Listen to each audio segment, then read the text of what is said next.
एक आदमी जिसके शरीर के अंदर धीरे धीरे मौत बढ़ रही है। उसकी हर सांस गिनी जा चुकी है। डॉक्टर कह चुके हैं कि अब वापसी का कोई रास्ता नहीं बचा। बाहर एक पूरा शहर उसे भूल चुका है, लेकिन उसका खौफनाक अतीत उसे भूलने को तैयार नहीं है। वो अतीत परछाई की तरह उसके पीछे पीछे चला आता है। सोचिए, अगर आपको आज ये पता चल जाए कि आपके पास जीने के लिए बस कुछ ही महीने बचे हैं, तो आप क्या करेंगे? चुपचाप एक कोने में जाकर मर जाएंगे, या अपने पुराने गुनाहों का हिसाब चुकाने एक आखिरी बार उस खतरनाक दुनिया में वापस जाएंगे जहां से आप बड़ी मुश्किल से बाहर निकले थे? यही सवाल है साल 2026 की सबसे दिल दहला देने वाली, सबसे खूनी और सबसे भावुक action film The Debt Collector का, जिसकी पूरी कहानी आज मैं आपको शुरू से लेकर आखिर तक एक एक मोड़ के साथ सुनाने वाला हूं। इसीलिए वीडियो को बीच में मत छोड़िएगा, क्योंकि आखिरी 15 मिनट आपका दिल तोड़ देंगे। कहानी शुरू होती है नुम नाम के एक शख्स से, जो कभी शहर का सबसे खतरनाक और सबसे बेरहम डेट कलेक्टर हुआ करता था, जिसका नाम सुनते ही बड़े बड़े कर्जदारों की रूह कांप जाती थी। मैडम पिन नाम की एक बेरहम औरत के लिए काम करते हुए नुम लोगों से पैसा वसूलने के लिए मारपीट और धमकियों का इस्तेमाल करता था। वो अपने मालिक के हर हुक्म को बिना सवाल किए मानता था और कभी किसी पर रहम नहीं करता था।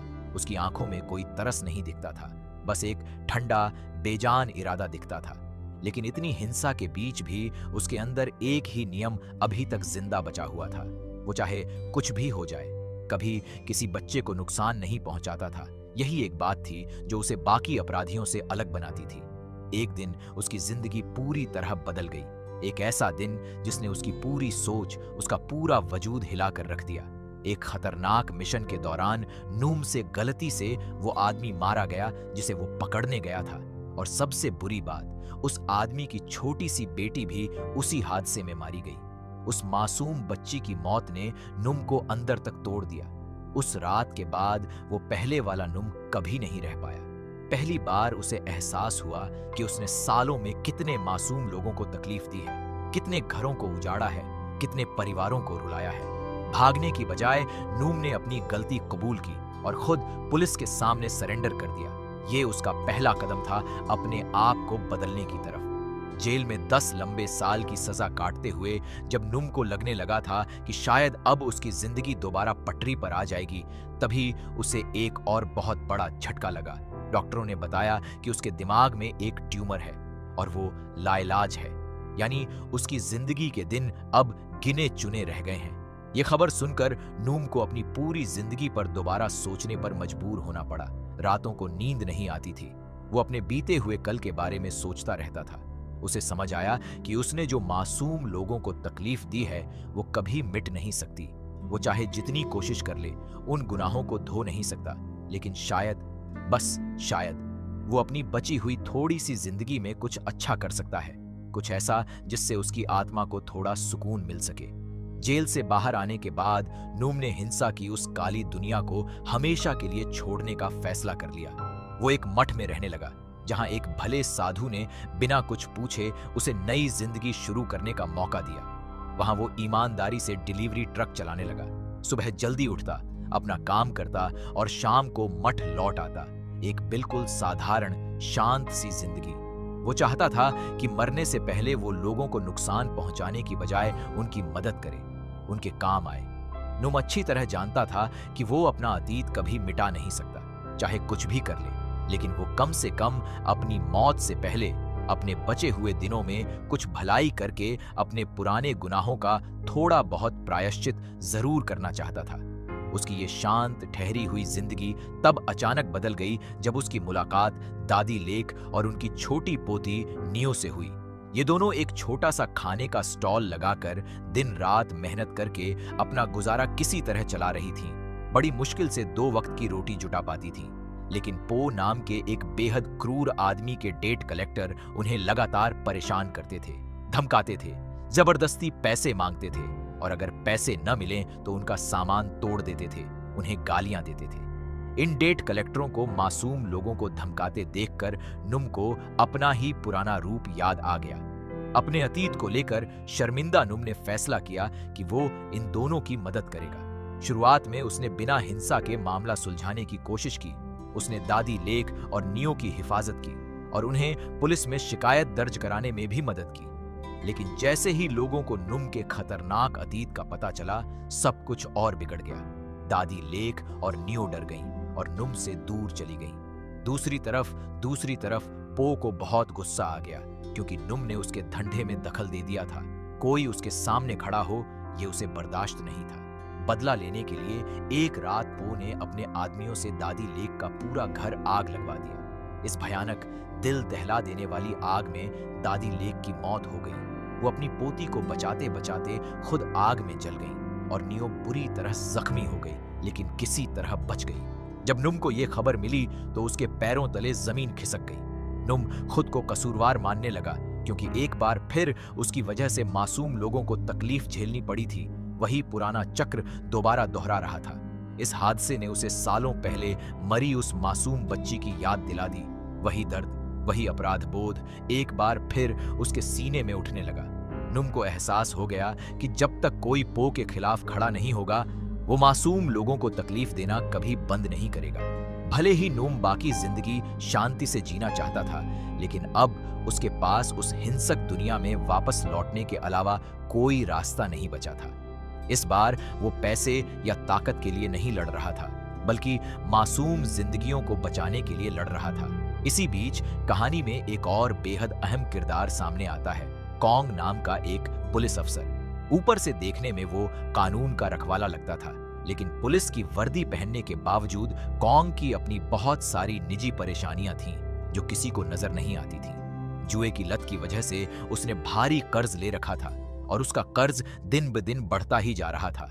ऊपर से उसे अपने बीमार बच्चे के इलाज के लिए भी बहुत सारे पैसों की सख्त जरूरत थी, और उसकी तनख्वाह इतनी नहीं थी कि वो ये सब कर्ज चुका सके। मैडम पिन को कॉन्ग की इन आर्थिक परेशानियों के बारे में अच्छी तरह पता था। वो एक एक बात जानती थी और उसने बड़ी चालाकी से इसका फायदा उठाने की सोची। उसने कॉन्ग के सामने एक लालच भरा प्रस्ताव रखा। वादा किया कि अगर वो नुम को पकड़वाने में उसकी मदद करेगा तो वो उसे 40 लाख बाद देगी, इतने पैसे कि उसका सारा कर्ज एक झटके में खत्म हो जाए। मजबूरी और बेबसी में कॉन्ग राजी हो गया, क्योंकि उसे लगा कि उसके पास इसके अलावा कोई और चारा नहीं बचा है। लेकिन मैडम पिन का इरादा शुरू से ही अपना वादा निभाने का नहीं था। वो सिर्फ अपना काम निकलवाना चाहती थी। जब नुम वहां पहुंचा तो मैडम पिन ने बड़ी बेरहमी से कॉन्ग और नुम दोनों को एक ऊंची चट्टान से नीचे धक्का दे दिया, ये साबित करते हुए कि कॉन्ग उसके लिए कुछ नहीं, बस एक मोहरा था जिसे वो जब चाहे इस्तेमाल करके फेंक सकती थी। उस पल कॉन्ग को एहसास हुआ कि अपराधियों की मदद करने से उसकी अपनी जिंदगी और ईमानदारी दोनों बर्बाद हो जाएंगी। आखिरकार उसने सही रास्ता चुनने का फैसला किया और मैडम पिन तथा पो को रोकने के लिए नुम के साथ आ गया। पो का ठिकाना पता चलने के बाद नुम सबसे पहले मैडम पिन के पास पहुंचा। वो उससे पो का पता उगलवाना चाहता था। उसे मारने की बजाय नुम ने उसकी टांग में गोली मार दी ताकि वो भाग न सके। तभी कॉन्ग ने मैडम पिन को फोन करके बताया कि उसे उसके सारे भ्रष्ट कारनामों के बारे में पता चल गया है और वो जल्द ही उसे गिरफ्तार करने वाला है। नुम ने इस मौके का फायदा उठाकर मैडम पिन से जबरदस्ती पो का ठिकाना उगलवा लिया। जैसे ही उसने बता दिया, नुम ने अपना वादा निभाते हुए उसे नहीं मारा, क्योंकि उसका असली निशाना हमेशा से पो ही था। लेकिन मैडम पिन नुम को जिंदा जाने देने को तैयार नहीं थी। उसने अचानक अपने बालों में लगी नुकीली पिन से नुम पर हमला कर दिया। नुम ने खुद को बचा लिया, जिसकी वजह से मैडम पिन का संतुलन बिगड़ गया। वो लकड़ी के पुल के नीचे पानी में जा गिरी और वहां टूटी हुई लकड़ी की एक कील उसके शरीर में घुस गई, जिससे उसकी मौत हो गई। जिस आदमी की जान उसने अभी अभी बख्शी थी, उसी को धोखे से मारने की कोशिश में उसने अपनी जान गंवा दी। इसके बाद नुम अपनी आखिरी और सबसे बड़ी लड़ाई के लिए पो की तरफ बढ़ा। उसे पता था कि शायद ये उसकी जिंदगी की आखिरी लड़ाई भी हो सकती है। वहां तक पहुंचने के लिए उसे कई हथियारबंद खतरनाक गुंडों से एक एक करके लड़ना पड़ा। हर कमरा, हर गली एक नई मुसीबत लेकर आती थी। तब तक नुम अपने ब्रेन ट्यूमर और लड़ाई में लगी गहरी चोटों की वजह से बहुत कमजोर हो चुका था। उसका शरीर अब जवाब देने लगा था, लेकिन उसका इरादा अभी भी उतना ही मजबूत था। कॉन्ग भी उसकी मदद करने आया। कंधे से कंधा मिलाकर लड़ा, लेकिन लड़ाई की शुरुआत में ही वो बुरी तरह जख्मी हो गया और मैदान छोड़ने पर मजबूर हो गया। इससे नुम बिल्कुल अकेला रह गया, पो और उसके बाकी बचे गुंडों का अकेले सामना करने के लिए। आखिरी लड़ाई के दौरान पो ने एक छोटी सी बच्ची को पकड़ लिया और धमकी दी कि अगर नुम ने हार नहीं मानी तो वो उसे मार डालेगा। ये मंजर देखते ही नुम को उस मासूम बच्ची की याद आ गई जिसकी मौत ने सालों तक उसे सताया था। उसने ठान लिया कि इतिहास को दोबारा नहीं दोहराने देगा। पो ने पूरी ताकत से चाकू लेकर नुम पर हमला बोल दिया। दोनों के बीच एक खूनी, सांस रोक देने वाली लड़ाई शुरू हो गई, लेकिन नुम ने अपनी आखिरी बची हुई ताकत लगाकर आखिरकार पो को मार गिराया।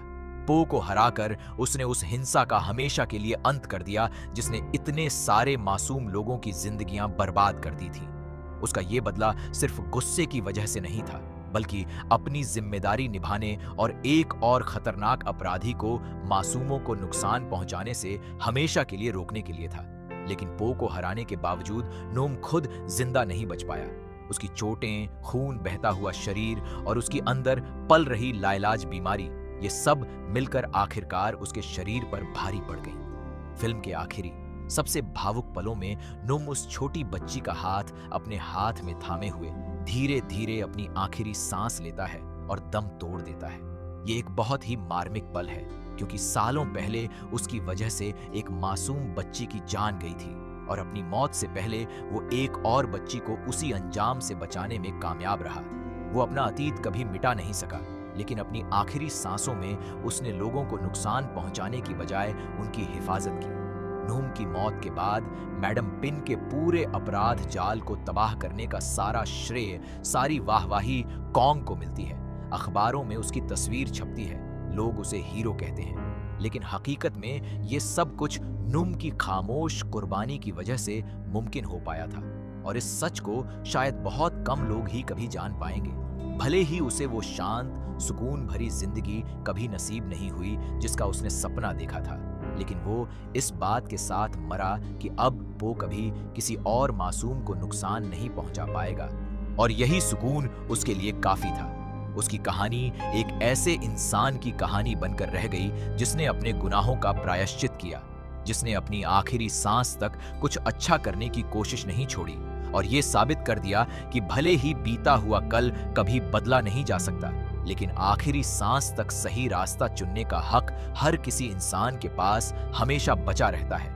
यही वजह है कि डू डेट कलेक्टर सिर्फ एक एक्शन फिल्म नहीं, बल्कि एक ऐसी कहानी है जो देखने वाले के दिल पर गहरी छाप छोड़ जाती है। दोस्तों, अगर आपको ये कहानी पसंद आई हो तो वीडियो को लाइक जरूर करें, और अगर आप ऐसी ही दिल को छू लेने वाली और रोमांचक फिल्मों की कहानियां सुनना चाहते हैं तो चैनल को सब्सक्राइब करना बिल्कुल मत भूलिएगा।